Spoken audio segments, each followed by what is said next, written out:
A teacher goes for a long walk on the beach. She finds a shiny magic lamb, picks it up, and rubs it. There is a puff of blue smoke and a genie pops out. "You have 3 wishes. I can give you anything in the world. If I fail, I must become your personal genie for eternity." The teacher thinks for a moment and says, "For my first wish, I want jewels. Silver, gold, platinum, whatever you have." Poof! The jewels appear. "For my second wish, I want karma. Lots of karma." Poof! The karma appears. The genie stares at the teacher, waiting for the third wish. "I can give you anything in the world," he says again. The teacher thinks for a long time. "As a teacher, I always hated careless mistakes from my students. I noticed that I accidentally wrote a lamb instead of a lamp. Please correct my mistake." The genie moaned in anguish. "This is Reddit," he shouted. "Once you post it, you can't edit the title." "In that case," the teacher smiled, "it looks like I've got myself a genie for eternity." A man is working out with a blonde nearby. He gets hot while doing his sets, so he takes off his shirt. The blonde winks and says, "Wow, you've got some nice pecs there." The man smirks and says, 100 pounds of pure dynamite, babe," and returns to his workout. A few minutes go by, and he gets hotter, so he takes off his pants. The blonde winks again and says, "Wow, you've got some nice calves, too." The man smiles and says, 100 pounds of pure dynamite, babe," and returns to his workout. After another few minutes, he gets so hot that he takes off his underwear. With no hesitation, the blonde screams and runs away. The man chased her down, and when he caught up to her, he asked, "What was that all about? Why did you run away from me like that?" Blonde says, "I was afraid to be around all that dynamite when I saw how short the fuse was." A white guy, a black guy, and a Chinese guy go to work at a coal mine. When they arrive, the manager assigns each of them a task. The white guy, Frank, is in charge of digging. The black guy, Jamal, is in charge of transportation. The Chinese guy, Wong, is in charge of supplies. They get to work, and everything is going smoothly. Frank is digging up the coal at a rapid pace. Jamal is quickly transporting the coal, and the two have quite the efficient operation going. Slowly, Frank's pick begins to go dull and his shovel handle is breaking off. Jamal's transportation cart has a rickety wheel and they need replacements from their supply man, Wong. However, Wong is nowhere to be found. In fact, no one has seen him all day long. Frustrated, Frank and Jamal go to find the manager and explain the situation. The manager is equally upset. The 3 of them go about the mine looking to find Wong. They search high and low, but Wong can't be found anywhere. Extremely frustrated and about to give up, they decide to take a look down a dark, abandoned shaft. They peek their heads in, and suddenly Wong jumps out of nowhere and yells, "Surprise!" An Englishman, Scotsman, and an Irishman are working on a building site. High above the city, they sit together, eating their lunch as they do every lunchtime. The Englishman, Arthur, opens his lunchbox and picks out his sandwiches. "I say roast beef sandwiches. I'm sick of roast beef sandwiches. If I've got roast beef sandwiches tomorrow, I shall throw myself off this building." Andrew, the Scot, opens his sandwiches. Haggis sandwiches. I'm sick of haggis sandwiches. If I get haggis sandwiches tomorrow, I shall throw myself off this building." Paddy likewise opens his sandwiches. "Feck, potato sandwiches. I'm sick of potato sandwiches. If I get potato sandwiches tomorrow, I shall throw myself off this building." The next day comes, and what do you know? Arthur has roast beef again. Without a word, he jumps from the 20th floor. Likewise, Andrew has haggis. Without so much as a whisper, he swan dives the full 20 floors. Mournfully, Paddy eyes his potato sandwiches. With a final salute to the world, he too jumps off. All 3 men are quite dead. At the funeral, the tearful wife of the Englishman says, "All Arthur had to do was tell me he didn't like roast beef. I'd have made him another filling." The wife of the Scotsman sniffs. "I loved my Andrew. I would have made him any sandwich he'd asked for if he'd just said something." The wife of the Irishman is quite unmoved. "The fecking idiot made his own sandwiches." A king had 10 wild dogs. He used them to torture and kill any minister that misguided him. A minister once gave an opinion which was wrong and which the king didn't like at all. So he ordered that the minister be thrown to the dogs. The minister said, "I served you loyally for 10 years, and you do this." The king was unrelenting. Minister pleaded, "Please give me 10 days before you throw me to the dogs." The king agreed. In those 10 days, the minister went to the keeper of the dogs and told him he wanted to serve the dogs for the next 10 days. The guard was baffled, but he agreed. So the minister started feeding the dogs, caring for them, washing them, and providing all sorts of comfort for them. So when the 10 days were up, the king ordered that the minister be thrown to the dogs as sentenced. When he was thrown in, everyone was amazed at what they saw. The dogs were wagging their tails, playing with the condemned minister and licking his feet. The king was baffled at what he saw.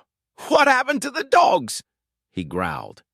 The minister then said, "I served the dogs for only 10 days and they didn't forget my service. Yet I served you for 10 years and you forgot all at the first mistake." The king realized his mistake and replaced the dogs with crocodiles. A magician was working on a cruise ship. Since the audience was different each week, the magician did the same tricks over and over again. There was only one problem. The captain's parrot saw the shows each week and began to understand how the magician did every trick. Once he understood, he started shouting in the middle of the show, "Look, it's not the same hat," or "Look, he's hiding the flowers under the table," or "Hey, why are all the cards the ace of spades?" The magician was furious but couldn't do anything. It was, after all, the captain's parrot. Then one stormy night on the Pacific, the ship unfortunately sank. The magician luckily found himself on a piece of wood floating in the middle of the sea, as fate would have it, with the parrot. They stared at each other with hatred but did not utter a word. This went on for a day, and then 2 days, and then 3 days. Finally, on the 4th day, the parrot could not hold back any longer and said, "Okay, I give up. Where's the ship?"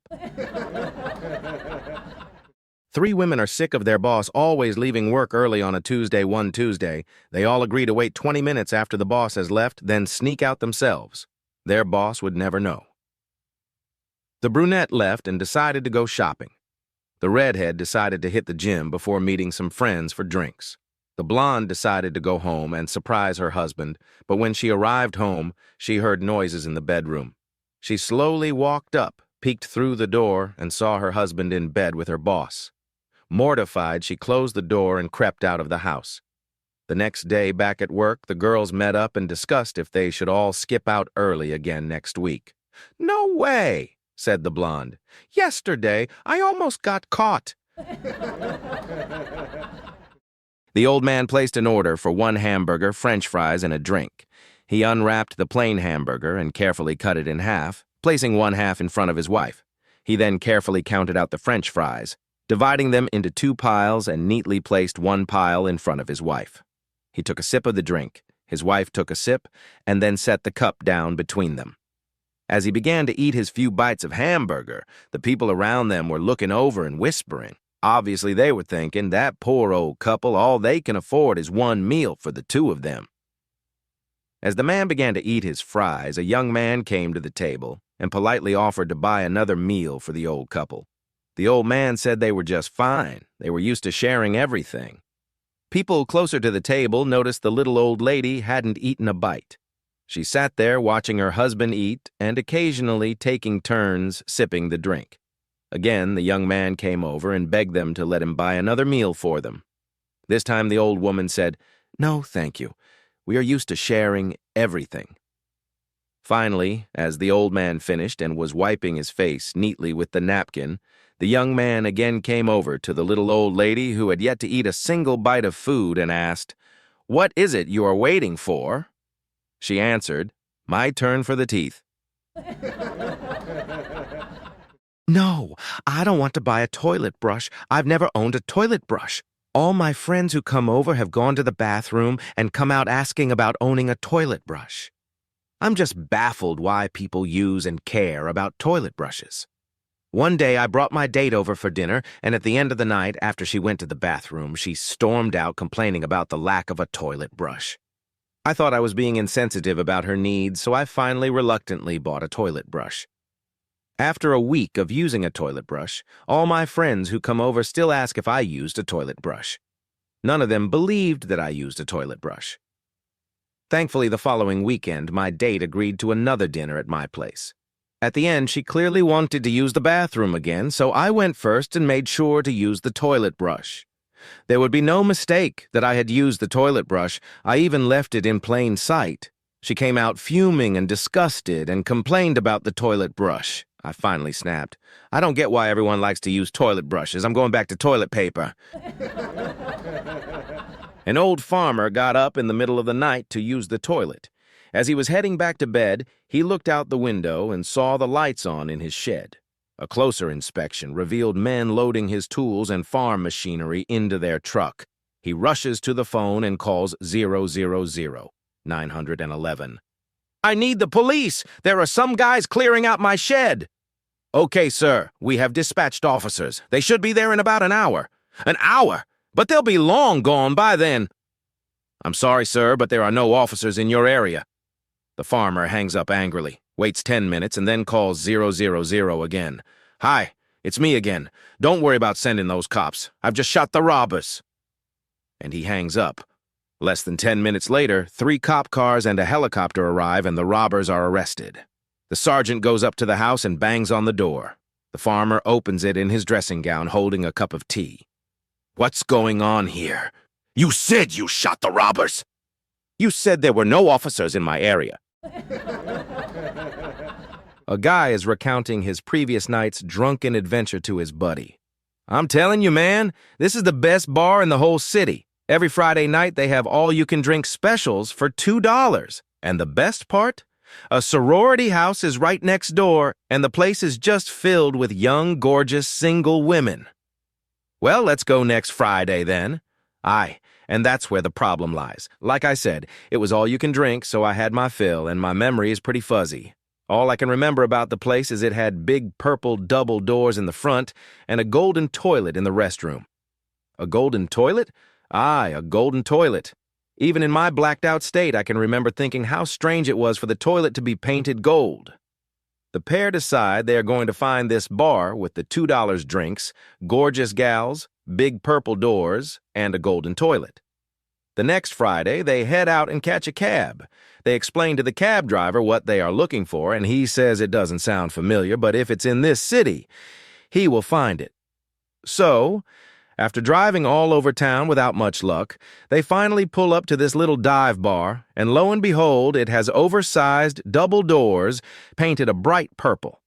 The guy gets excited and tells his buddy, I think this is it.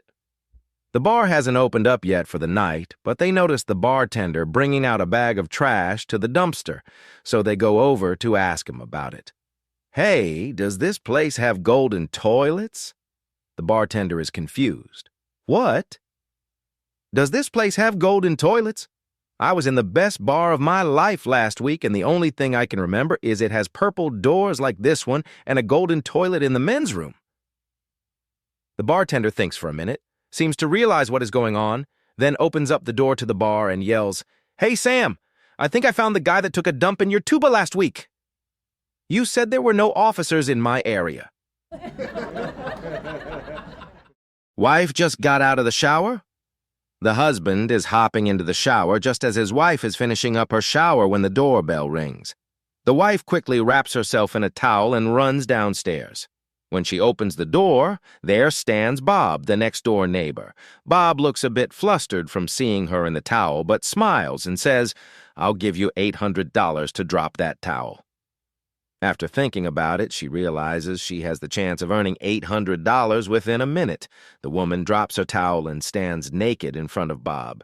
After a few seconds, Bob hands her $800 and leaves. The woman wraps back up in the towel and goes back upstairs. When she gets to the bathroom, her husband asks, Who was that? It was Bob, the next-door neighbor, she replies. Great, the husband says. Did he say anything about the $800 he owes me? I was walking down the street when I was accosted by a particularly dirty and shabby-looking homeless man who asked me for a couple of dollars for dinner. I took out my wallet, extracted $10, and asked, If I give you this money, will you buy some beer with it instead of dinner? No, I had to stop drinking years ago, the homeless man replied. Will you use it to go fishing instead of buying food? I asked. No, I don't waste time fishing, the homeless man said. I need to spend all my time trying to stay alive. Will you spend this on hunting equipment? I asked. Are you nuts? Replied the homeless man. I haven't gone hunting in 20 years. Well, I said, I'm not going to give you money. Instead, I'm going to take you home for a shower and a terrific dinner cooked by my wife. The homeless man was astounded. Won't your wife be furious with you for doing that? I replied, don't worry about that. It's important for her to see what a man looks like after he has given up drinking, fishing, and hunting. A British man, a French man, and a Spanish man are caught stealing in a foreign country. They are prosecuted and the judge sentences them all to 100 lashes each. However, he wants to look lenient in the eyes of their respective countries, so he reduces the lashes to 20 and allows them to have 2 requests each before being lashed. The Spaniard is first to be lashed and requests a bottle of tequila and a pillow strapped to his back. They let him drink the tequila and strap the pillow to his back and then commence the lashes. After 5 lashes, the pillow breaks and they keep lashing him. After the 20 lashes, he's bawling and his back is horribly scarred. They haul him away to be sent back to Spain. The Frenchman is next and he requests 2 pillows, 1 per request. After 10 lashes, the pillows break and they continue with the next 10. By the end, he's also horribly scarred and bawling, but not as bad as the Spanish guy. While they are hauling off the French guy, the judge turns to the Brit and says, well, it's your turn now. What do you request? The British man responds, first, I want the original punishment of 100 lashes. I don't believe I should get off easy. The judge yells, you're crazy. Why would you do that? The Brit responds, because my next request is to have the Frenchman strapped to my back. A young woman who had recently gotten married was visited by her best friend. The friend noticed that the woman was walking a bit differently and couldn't help but ask, wow, what happened to your walk? Did you twist your ankle or something? The woman blushed and replied, when you try to fit something larger into a much smaller space, you're bound to feel it the next day. A 17-year-old boy who works part-time at Pizza Hut drives up to park in front of the house in a beautiful Porsche. Naturally, his parents know that there's no way he earned enough with his after-school job to buy such a car. Where did you get that car? His mom and dad screamed in shock.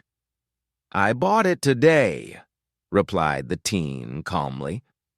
With what money, young man? His mom demands. We know how much a Porsche costs, and you cannot afford it. Well, it's used, and I got a good deal, says the boy. This one cost me $20. Who on earth would sell a car like that for $20? The woman up the street, the boy replies. I don't know her name. She just moved in. She ordered a pizza, and when I delivered it to her, she asked me if I wanted to buy a Porsche for $20. The boy's dad and mom hurry over to their new neighbor's house, ready to demand an explanation. Curiously, their new neighbor is calmly planting flowers in her front yard. I'm the father of the kid you just sold a sports car to for $20. The dad says, I need an explanation from you. Well, the woman says, not looking up from her garden. This morning I got a phone call from my husband.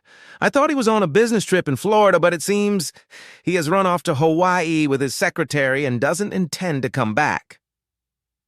What on earth does that have to do with selling our son a Porsche for $20? The boy's mom asks, utterly perplexed. The new neighbor smiles very big and pauses for a minute. Well, my husband asked me to sell his new Porsche and send him the money. So I did. A man had a terrible hate for lawyers. Like he really hated any and all lawyers he met. And as such, every time he was out driving his car, he would go out of his way to hit them. It didn't matter when or where. If he saw a lawyer, he just had to run them over. The man, however, was also a pious man. One day, while driving, he saw the local priest out walking. The man stopped his car next to the priest and offered him a ride to the church where he was going. The priest gracefully accepted, and off they went. It didn't take long before the man spotted a lawyer walking down the road and immediately set out to hit him. Just before running the lawyer over, he did, however, remember his passenger, the priest, being with him.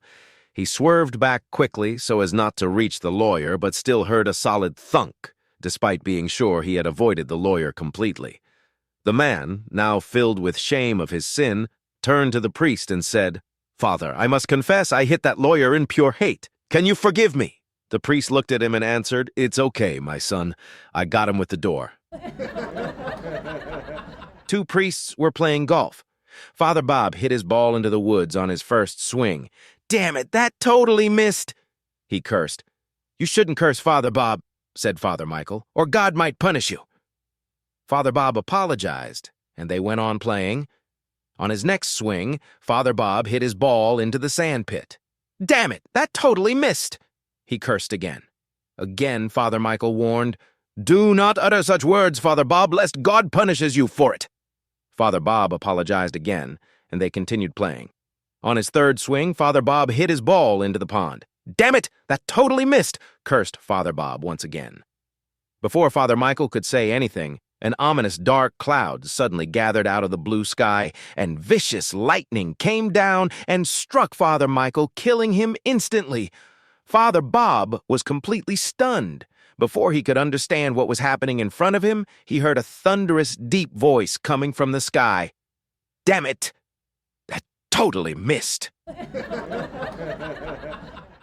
Two guys left the bar after a long night of drinking, jumped in the car, and started it up. After a couple of minutes, an old man appeared in the passenger window and tapped lightly. The passenger screamed, "Look at the window! There's an old ghost's face there!" The driver sped up, but the old man's face stayed in the window. The passenger rolled his window down part way and, scared out of his wits, said, "What do you want?" The old man softly replied, "You got any tobacco?" The passenger handed the old man a cigarette and yelled, "Step on it!" to the driver, rolling up the window in terror. A few minutes later, they calmed down and started laughing again. The driver said, "I don't know what happened, but don't worry, we're doing 80 now." All of a sudden, there was a light tapping on the window, and the old man reappeared. "There he is again!" the passenger yelled. He rolled down the window and shakily said, "Yes." "Do you have a light?" the old man quietly asked. The passenger threw a lighter out the window, saying, "Step on it!"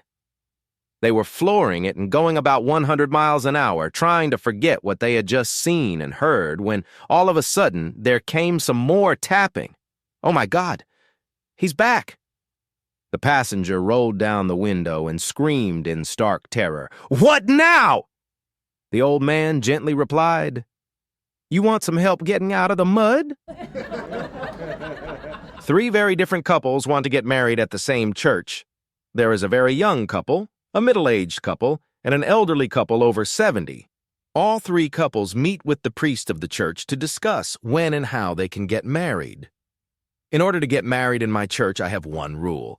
You really have to go 1 month without making love," says the priest to the couples. After 1 month, all three couples return to the church to talk with the priest again. The priest starts with the young couple and asks them, "Did you make love in the last month after you came here first?" "No, we haven't. And it was very easy to our own surprise," replies the young couple. He then turned to the middle-aged couple. "How about you?" he asked the couple. "It was really hard, Father, but we didn't make love for the whole month," replies the middle-aged couple. "And how about the two of you?" he then asks the elderly couple. "I'm really sorry, Father, but we just couldn't make it till the end," responds the old man. "Not?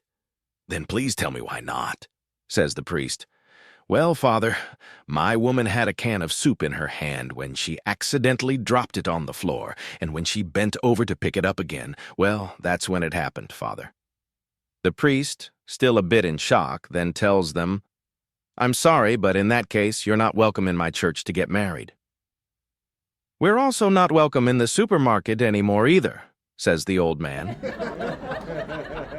An Englishman and an Irishman walk into a bakery, their eyes scanning the shelves laden with freshly baked goods. Spotting a tray of warm buns on the counter, the Englishman hatches a plan. In one swift motion, he snatches 3 buns, slips them into his pockets, and strolls out, his face beaming with pride. Outside, he nudges the Irishman and says, "Now, that is skill. Did you see how I took those buns without anyone noticing? That's what I call the art of stealth." The Irishman chuckles and shakes his head. "Stealth? That's just petty theft. Let me show you how to get those buns with style and wit," Intrigued, the Englishman follows the Irishman back into the bakery. With confidence, the Irishman approaches the owner and says, "Good day, sir. Would you like to see a magic trick guaranteed to blow your mind?" The owner, intrigued and curious, nods. "A magic trick? All right, show me what you've got." The Irishman flashes a charming smile. "For this trick, I'll need 3 of your finest buns." The owner hands over a bun, and the Irishman promptly eats it. He then requests a second bun, devours it, and does the same with a third. Standing there, he wipes his mouth and smiles contentedly. The bakery owner, now thoroughly unimpressed, scowls. "Magic trick? All I see is you eating my buns. Where's the magic?" The Irishman grins, points at the Englishman, and says, "Check his pockets." A man has his mother-in-law move in with him when she lost her job. About a week later, he returns home from his job and finds her laying on the floor, unconscious. He calls 911. The ambulance comes and takes her off to the hospital. He calls his wife and tells her she may have to cut her business trip short, but he'll keep her posted. He gets to the hospital and waits outside the surgery, nervous and pacing. Soon the doctor comes out and says he has some good news and some bad news. "Give me the bad news first, Doc." "Well, your mother-in-law had a massive stroke. She's lost her ability to speak and can only cackle like a chicken." The man nods his head. "She's also lost all motor control to her arms and legs, so not only won't she be able to walk, she won't even be able to feed herself. You'll have to feed her baby food for the rest of her life, every day, 3 times a day." Somberly, the man nods, so the doctor continues. "Without any motor control, she'll also be incontinent, so she'll have to wear diapers for the rest of her life. You'll have to clean her and put a new diaper on her several times a day for the rest of her life." The man nods, processing all this information in his brain, then looks to the doctor and asks, "That's some pretty bad news, but you said you had some good news. What's the good news?" "The good news is I'm just joking with you. She died." A father puts his 3-year-old daughter to bed. His daughter wanted to say a prayer before sleeping, so the father listened. "God bless Mommy, God bless Daddy, God bless Grandma, goodbye, Grandpa." The father asked, "Why did you say goodbye, Grandpa?" The little girl said, "I don't know. It just seemed like the right thing to say." The next morning, the family received news that the grandfather had indeed died. The father thought that it was just a very lucky coincidence. A few months later, he tucked her daughter into bed and she said a prayer. "God bless Mommy, God bless Daddy, goodbye, Grandma." And of course, the next day, the grandmother died. The father realized that his daughter could predict the family deaths and that this was no coincidence. A few weeks later, he tucked his daughter into bed and her prayer went, "God bless Mommy and goodbye, Daddy." Her father went into shock. He stood up all night waiting for the worst, and then sunrise came. He decided to just stay at work the entire day to be safe. He stayed at his office until midnight came. When it did, nothing happened. He breathed a sigh of relief. When he came home, his wife asked why he was home so late. "I had the worst day of my life," said the father. "If you think your day was hard, you won't believe what happened to me. My boss died in the middle of a meeting." A worried housewife sprang to the telephone when it rang and listened with relief to the kindly voice in her ear. "How are you, darling?" she said. "What kind of a day are you having?" "Oh, Mother," said the woman on the phone, breaking into bitter tears. "I've had such a bad day. The baby won't eat and the washing machine broke down. I haven't had a chance to go shopping, and besides, I've just sprained my ankle and I have to hobble around. On top of that, the house is a mess and I'm supposed to have 2 couples to dinner tonight." The mother was shocked and was at once all sympathy. "Oh, darling," she said, "sit down, relax, and close your eyes. I'll be over in half an hour. I'll do your shopping, clean up the house, and cook your dinner for you. I'll feed the baby, and I'll call a repairman I know who'll be at your house to fix the washing machine promptly. Now stop crying. I'll do everything. In fact, I'll even call George at the office and tell him he ought to come home and help out for once." "George," said the woman. "Who's George?" "Why, George, your husband. Is this 223, 1374? No, this is 223 to 1,375 inches. Oh, I'm sorry. I guess I have the wrong number." There was a short pause, and the other woman said, "Does this mean you're not coming over?"